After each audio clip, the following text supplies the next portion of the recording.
All right. Hello, everybody, and welcome to Patriots First and Goal. I am Alex Shane here breaking down the Colts game and week 13 in the NFL with my good buddy Rich Hill. Rich, happy Thanksgiving. How was your holiday? It was delightful. It was. Delightful. All right. It's been a cold week, but it felt like winter.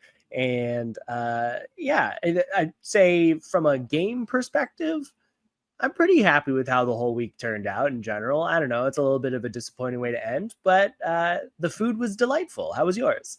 Yeah, it was a pretty decent. It was pretty quiet. It was just myself and the immediate family. My sister and their kids came over. Nothing too crazy. I've never been, obviously, I think everybody in some capacity has football on or around them on Thanksgiving. Yep. No matter how little you care about the NFL, you kind of just have it on. I watched maybe a grand total of 25 minutes of football on Thanksgiving, which is a career low for me. Just not overly enjoyable games from start to finish. Yeah, it was a pretty rough slate. I feel like nobody in this world cares about that Giants-Cowboys game with Cooper Rush against whoever. Was it Drew Lock? Who came up a little bit short with the Giants, that their third starting quarterback of the year. Not a good game. The game that had the best team was the Lions against the Bears, which kind of became exciting at the end, but ultimately Lions won. And then we talked about this before, but that Packers-Dolphins game had the makings of a really exciting game. But, Alec, this Dolphins team with Mike McDaniel, I think, are 0-10 when it's below 40 degrees out, and they looked embarrassing out there. They looked like they did not want to be in the cold. They honestly just looked humiliated out there. Yeah, they did. Again, I didn't watch a whole lot of that game. I was well into my turkey coma by then, but the 17-30 score does not reflect how close it actually was. This game was never in doubt. Again, the Dolphins, one of those teams, I think they have like they should be really good, but they're just not. And that comes down to coaching at the end of the day. Maybe they just can't quite turn the corner. But it was still a good week overall. Overall, pretty good, interesting slate of games. Perhaps low-lighted by the Patriots versus the Colts. I can't imagine anybody outside of New England, Indianapolis actually watch this game. But we got to break it down anyway because that's why they pay us the medium bucks, Rich Hill. So let's get into it. First and goal, Patriots, Colts.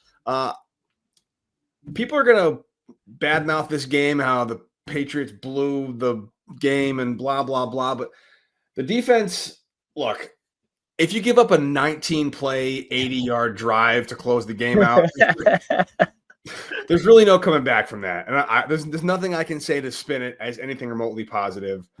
But I think this might have been, to spin it positive, this might have been like the most interesting offensive performance I've seen from the Patriots. And things seem to click a little bit offensively. They had me pretty excited, and the loss actually ended up helping because the draft pick is now pretty solidified.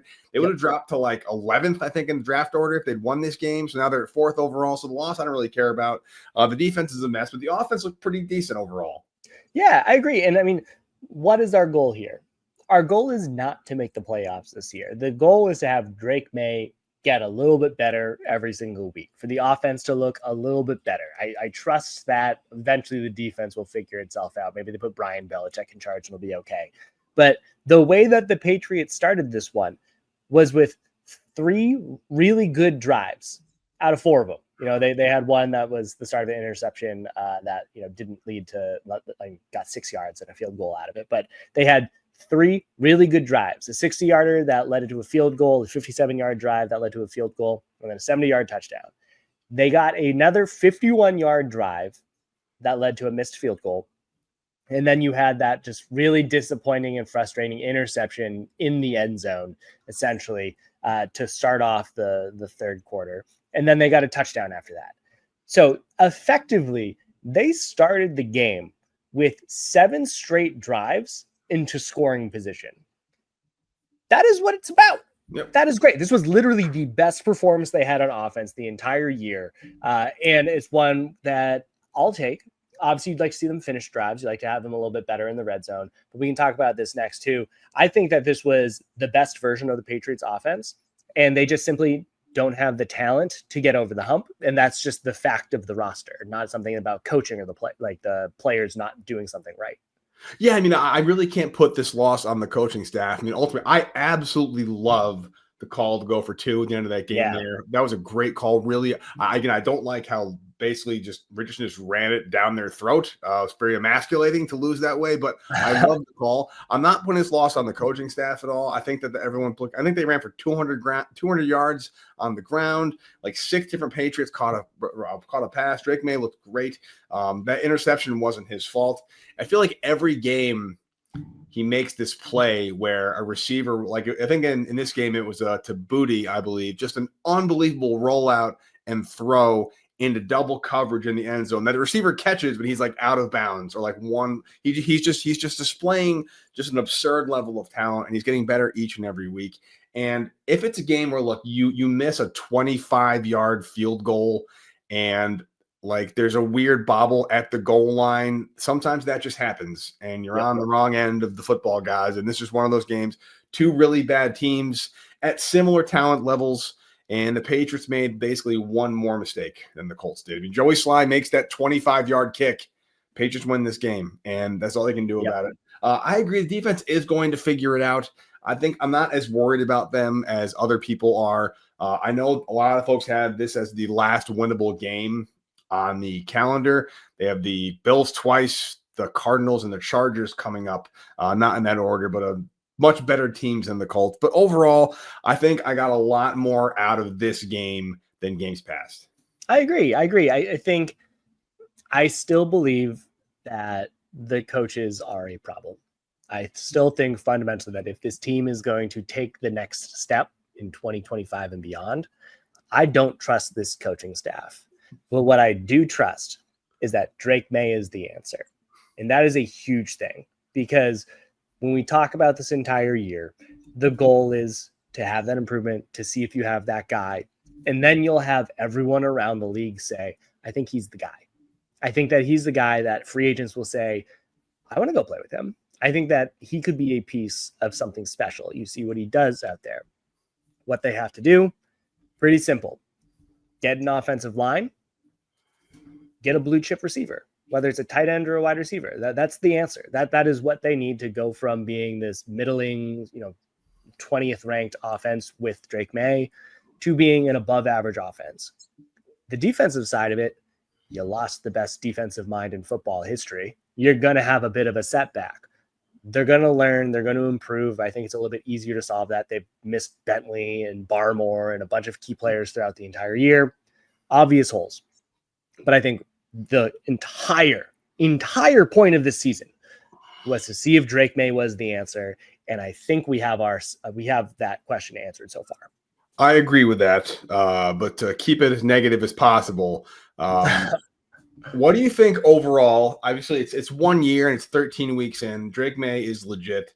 How are you feeling right now about the Patriots 2024 draft class with Drake May, Jalen Polk, Caden Wallens, Layden Robinson, Javon Baker, Marcellus Dial, Joe Milton, and then was it Jaheim Bell was the last one?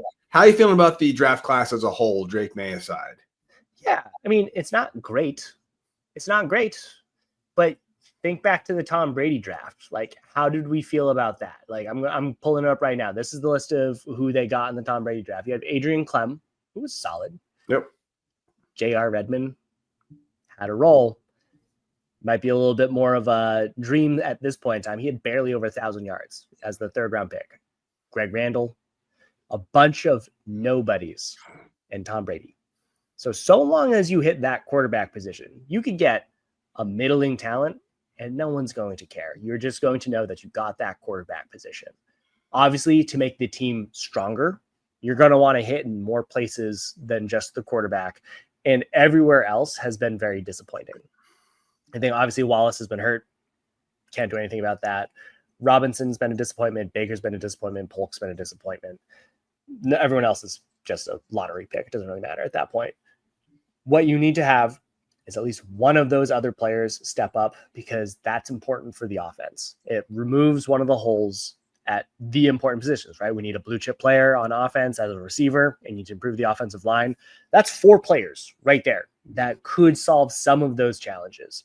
They haven't done it. They look terrible. Polk is on pace to be one of the worst performing wide receivers in the top 50 in the past decade. It's rush. shocking-ish, but not really. But I think it goes back to the previous few drafts as well. And you're just wondering, should Elliott Wolf still be calling the shots? Because you go 3 drafts in a row, maybe even more, 4 drafts. It's not great. Going back to 2021, it's a bad stretch. 4 drafts in a row where, yes, you hit on Christian Gonzalez and Christian Barmore because they were both no-brainer picks. They were both players that were drafted 20 picks after they should have. So no-brainers. Every other pick that it wasn't a no-brainer, include Drake May in this one as a no-brainer pick. Every other pick that was like, are you a good scout or not, has been terrible. I don't think they're good at that. We're talking about draft picks that might have been a reach, might not have been a reach. First of all, let me back up. I will never hear anybody say a bad word about J.R. Redmond, Rich Hill. The Patriots 2001 touchdown field goal drive, that was all J.R. Redmond. And there was this play where Tom Brady hit him for like 3 yards. He scrambled out of bounds. Yep. For nothing else, he was worth it for that one drive, set up the first Super Bowl win. So you shut your mouth about J.R. Redmond. But to go back to draft picks, let's talk about another draft pick, kind of a little further back. What's going on with Kyle Duggar, Rich Hill? Do you think he's hurt? Think he's playing out of position? Think he got the bag? He's like, screw this. I'm more or less going to just play out the string with my millions and millions of dollars. I really thought it was a good signing bringing him back. And again, I want to give him the benefit of the doubt because, again, he's injured and he's maybe playing out of position, but he's really taking a step back this season. Yeah, I mean, I feel like we've touched on just how he is hurt. He's clearly dealing with an injury, has been dealing with it on and off this year. He is, again, playing out of position in the same way that you look at Michael Onwenu on the offensive line. He's not playing, air quote, well this year, up to the standards that we saw in the previous couple of years. It's a down year for him as well. Why is it? Did he forget how to play offensive line? No, it's that everyone around him is a lot worse. The entire offensive line is garbage, for lack of another word. And then you look at that secondary and you look at, the linebacker level. There's been injuries. There's been players on and off. You have Peppers in and out of the lineup. I think that they have good prospects at that free safety spot, but they're not Devin McCourty. So you have a lot of players that are not living up to what you would expect. And in part, it's because the defensive front 7 has been disappointing. There's only so much you can do in the secondary if you can't generate pressure, you can't get sacks. And it feels like after the first 3 weeks of the season, the defensive front kind of forgot how to generate pressure. And now the Patriots have one of the worst defenses in the entire league. And that's just what it is. A lot of it's injury. I don't think Duggar forgot how to play football. I think that it's the combination of he's been hurt, he's playing a little bit out of position, and the talent around him is leaving him more exposed. And that makes some of his athleticism become less of a benefit and become a little bit more of a risky gamble that doesn't always pay off. Yeah, I mean, look, I guess the bye week, maybe you'll get a little more rest and you get some time to relax during this bye week. But again, just that last drive the Colts had where the Colts offensive line might be in worse shape than the Patriots offensive line. And they just kind of slapped around this front 7 and just drove the ball down their throat in 19 plays. Really, really lousy way to lose the game. I don't care about the loss. Again, the wins and losses don't matter this season, but that's really not what you want to see. You wanted to close that one out. You're in your throwbacks. You're at home. And to lose on a 19-play drive and then Richardson just drives it right up the middle, pretty brutal. But maybe this bye week will get those injuries a little more settled. It's coming very late. It's a complete waste because the Patriots are already out of playoff position. Not like they have to rest guys for the postseason.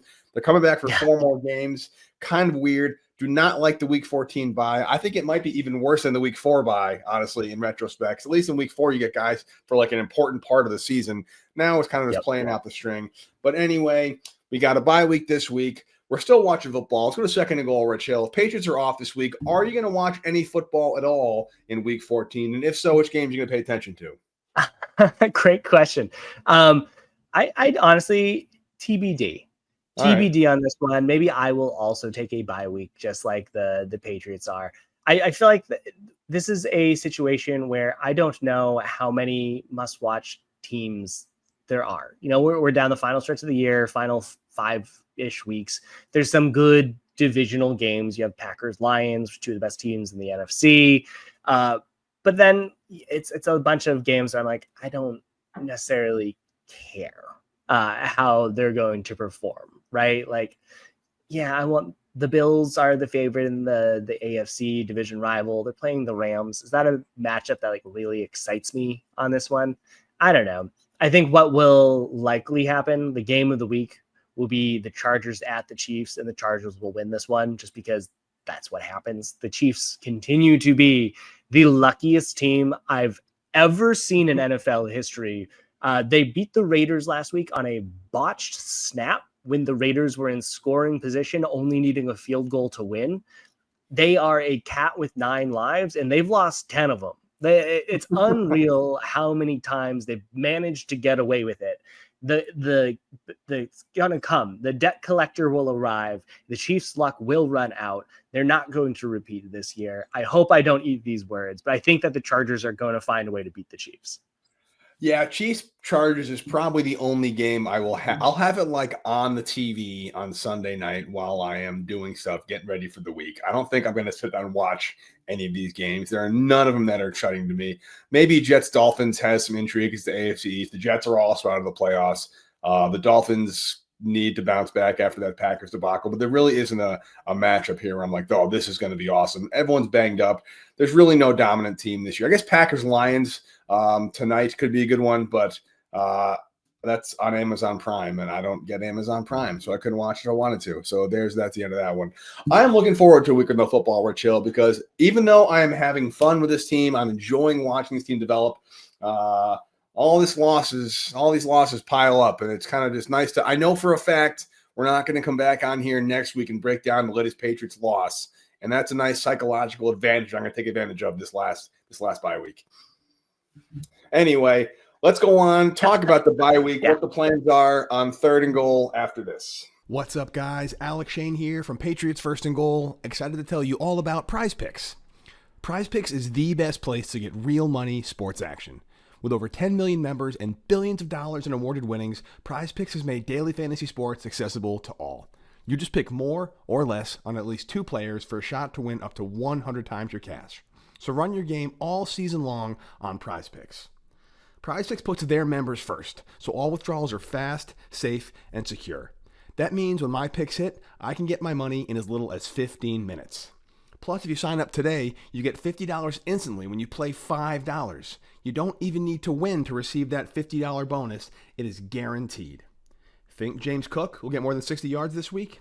Joe Burrow for more than 1.5 TDs? Cook up hot takes with your friends and win real money this football season when you and your crew run your game on Prize Picks. So download the app today and use code CLNS to get $50 instantly after you play your first $5 lineup.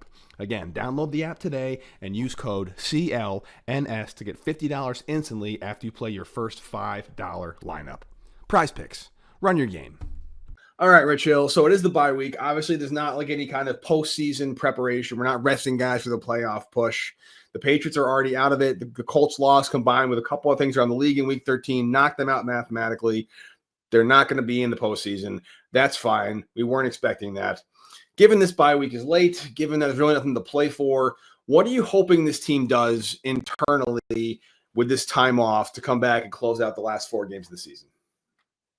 Yeah, I mean, what I would like to see is the continuation of what the entire goal was this year is, can the offense continue to string together positive performances with, I think an important with here is, can they get Jalen Polk involved?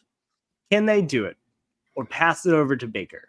Because to me, I see Javon Baker's performance out there, and he reminds me a lot of Keyshawn Boutte last year, where he has all of the talent in the world.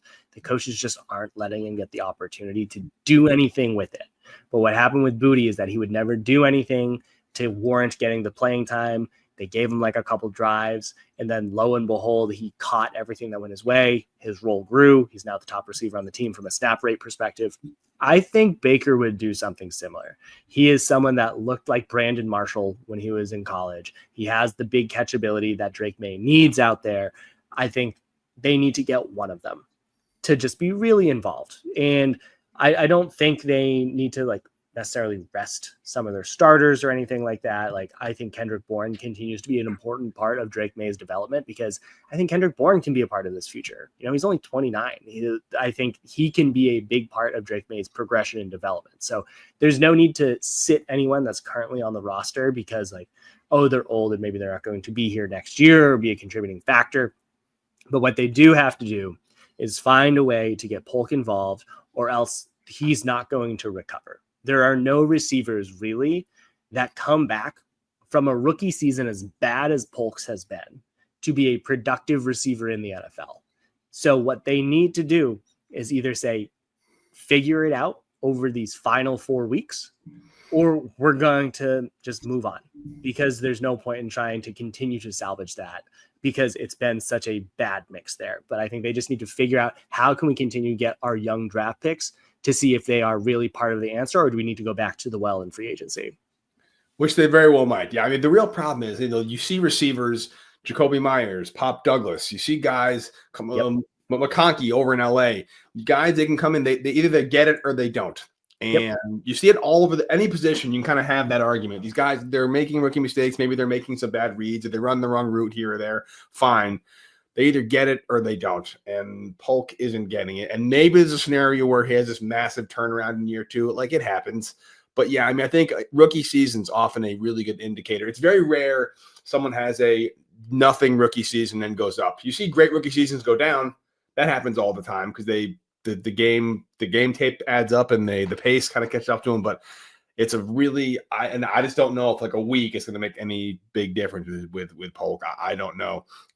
For me, there's 2 things I really want to see them do this bye week. One, this isn't a knock on Mayo as a coach long term, but I think he's got a promotion at work, and he's not quite sure how to handle the new responsibilities yet, and he's kind of floundering a little bit. It's things anytime. Yeah, I mean, it happens. People get promoted, and all of a sudden they have new people under them, and they have new reports to write, and they have new things they have to do, and new deadlines they have to meet, no matter what the job is. And sometimes people, when they get promoted, they're in over their head a little bit. And you're really seeing that with him, how he interacts with the media, how he doesn't adjust to in-game plays.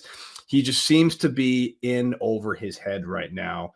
And I think it's a good time for him to see, like, okay, I've got a new job, new role. How can I adjust and get myself back up to speed and get myself on top of it so I'm not constantly floundering? I think that is doable in a bye week. You're doing a week of no game planning a little bit. So you can maybe do that, figure out where is it between this year and last year where I'm just not getting it done anymore. That's one thing I want to see the coaching staff do. And similarly to that, in the same vein, I don't know if it's doable. I feel like it kind of is what it is at this point, but like, how many times, Rich Hill, are the Patriots going to have promising drives killed by illegal shifts or illegal formations, right, or back-to-back holds or false starts or an eligible receiver downfield or 12 men on the field or coach on or whatever it is? Just get rid of the pre-snap preventable penalties. I don't mind the holds that much. There's outmatched that, but it's just like the stupid stuff. There's no reason in December you should be lined up illegally, or should be a legal man downfield, or too many men in the huddle. These are just stupid things, and it seems like every game it happened. Back-to-back holds in the Colts game? It was like 1st and goal at the 5, the 1st and goal at the 22, and then they kick the field goal. They just can't have that happen, and I don't know if they can fix that in a bye week, but I'd at least like to see them address it and call specific attention to the fact that, listen, we've been pretty competitive in these games, but there are these 3 or 4 drives every single game where we put ourselves in a 10-yard, 20-yard hole, and we can't get out of that. And we're out of the playoffs, so let's finish strong. And if we have a promising drive, let's keep the drive promising and not shoot ourselves in the foot with just stupid, nonsensical flags they have no business getting. Totally. I mean, you look at the breakdown against the Colts. The Colts had 2 penalties for 10 yards the entire game. Patriots had 7 penalties for 88 yards. It's so disproportionate, and it's every single week. They are an undisciplined team. They have been since Belichick's last year, as in obviously last year, but they've been an undisciplined team, and that is reflection of the coaching staff not getting them ready to play the game through whatever it is from a practice perspective, but they're just not mentally in the right spot. So I completely agree. look up and down this season, and we just recap it right now. Overtime loss to the Seahawks, very easily could have gone the opposite way. 5-point loss to the Dolphins, could have gone another way. That loss in London to the Jaguars, you should never lose to the Jaguars. No team should ever lose to the Jaguars. Overtime loss to the Titans. You had that loss to the Rams. You had this loss to the Colts. A lot of one-score games. If you had a more disciplined team, that is, one, could remove the penalties, and two, reduce the turnovers. So this is a Drake May message here as well. If they did those two things, this team could be, a 9-win team right now. They could be in the hunt if they could do the little things that lets them win. And I think, obviously, you can't allow those massive, massive drives at the end of the day to, let the Colts win.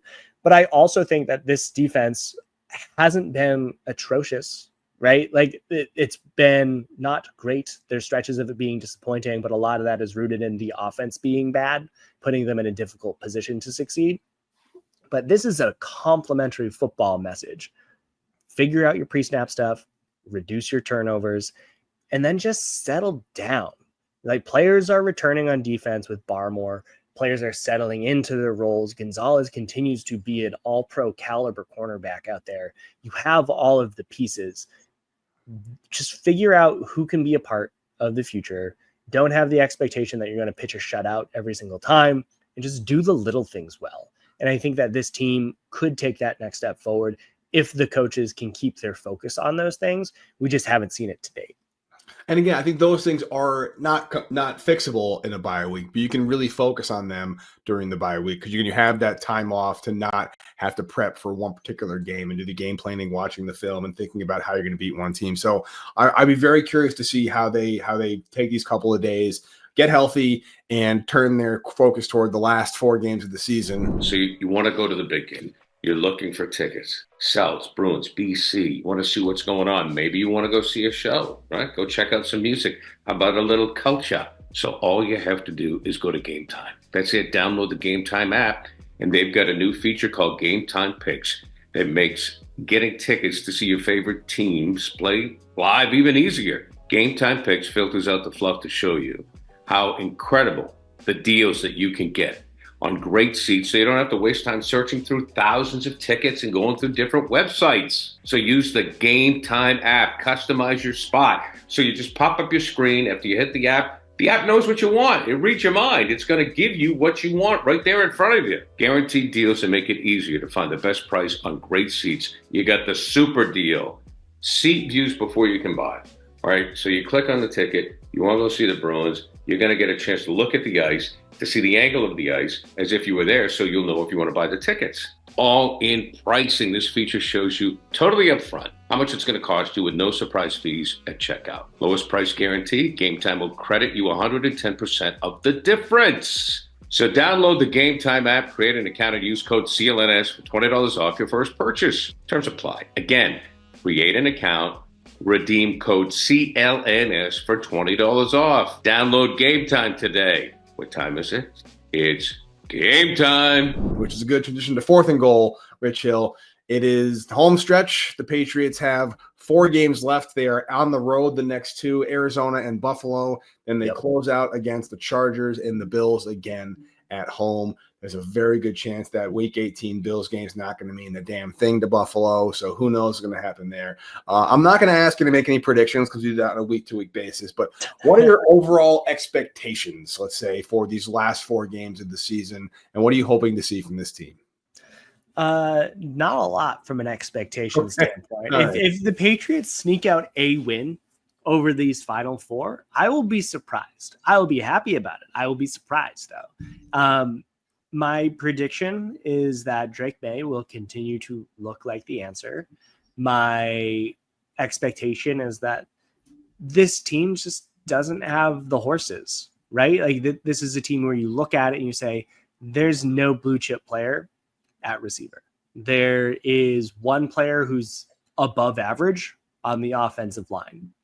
So you're looking at 8 spots on the field at any given point in time with below average production on offense, best case. Worst case, they look unplayable, which we've seen multiple times this year.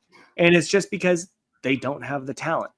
And similarly on defense, you're dealing with injuries. You're getting a lot of your 5th string, 6th string linebackers seeing heavy amounts of snaps on a regular basis.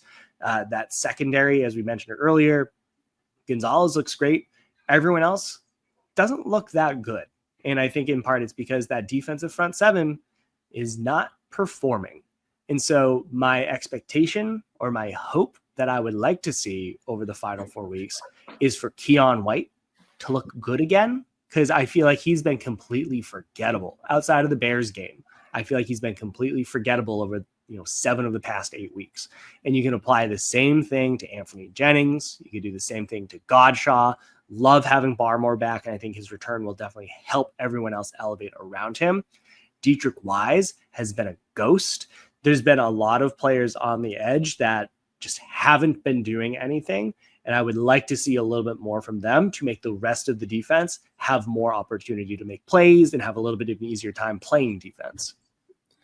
Yeah, look, I think they have one more win in them this season. I think they're going to win 4 games.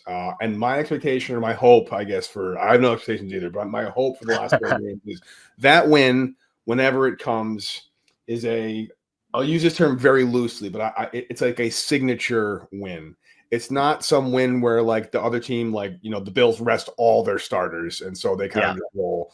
Maybe it's the Chargers game where the Chargers are fighting for a playoff spot and the Patriots like play really well and they're down by 3 and Drake May gets in position and he scores a tie. I'd love to see like a good Patriots win where it's not just they kind of got handed the game due to some nonsense or just people resting their starters. I do think the Chargers never beat the Patriots for some really weird reasons. I mean, I'm kind of harping on that game. But if there's just one, because I feel like the Cardinals are a good team. The Bills are obviously, I think, the best team in the AFC, even though the Chiefs have a better record. And the Chargers are a good team, but they are a flawed team. I think those games are all, other than like at Buffalo, I think those are 3 technically winnable games for the Patriots if they play well. And I'd like to see one of the wins they get. If they get one more win, I want it to be like a convincing, good win to close out the year on a high note. Maybe a couple of guys emerge. They get some confidence going into the offseason, and the Patriots get a really solid sense of who on the roster right now will be on the roster come August, come training camp, come September. And there's a couple of guys, maybe Polk's the guy, maybe Baker gets some reps. Maybe the offensive line kind of starts to gel a little bit more. Maybe Cole Strange comes back and we remember he's on the team. I don't know. I just want one. Yeah. I want one like really good game where we get a really solid peek as to maybe this team could be like the Texans who won like 2 or 3 games one season and hosted a playoff game the season after. Like that leap is possible in the NFL. So I just want to kind of leave the year on a high note. Totally. I mean, I think this is going to be the easy point of reference in the same way that every single unpolished but athletic quarterback could be the next Josh Allen. All I want for the Patriots is to look like the Lions did a couple years ago when you had Dan Campbell in his first year, where the Lions were still bad, but no one doubted that they were going in the right direction. The players played hard and gave all of their effort to the final whistle. I don't think we've felt that about this Patriots team. And some of it's the coaching. We have very high standards on a coaching expectation. I think you saw with the Lions that they took risks because they were in a position to. They would go for it on 4th down because they had nothing to lose. And what you hear from Gerard Mayo in his press conferences is a fear. Yeah. He's coaching afraid.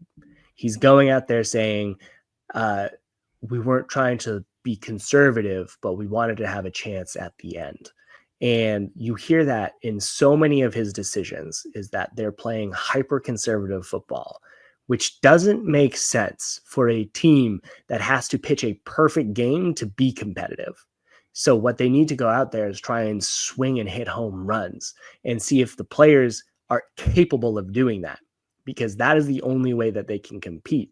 And that's also the only way that it will look like the coaches, the players, they are trying to do what they can to win, as opposed to looking like they're doing whatever they can to not lose, because that's a huge and important distinction. Yeah, and look, and what do they have to lose at this point? You know, they're not their losses are just better draft pick, and wins are a good confidence builder. I think they're in a really good spot.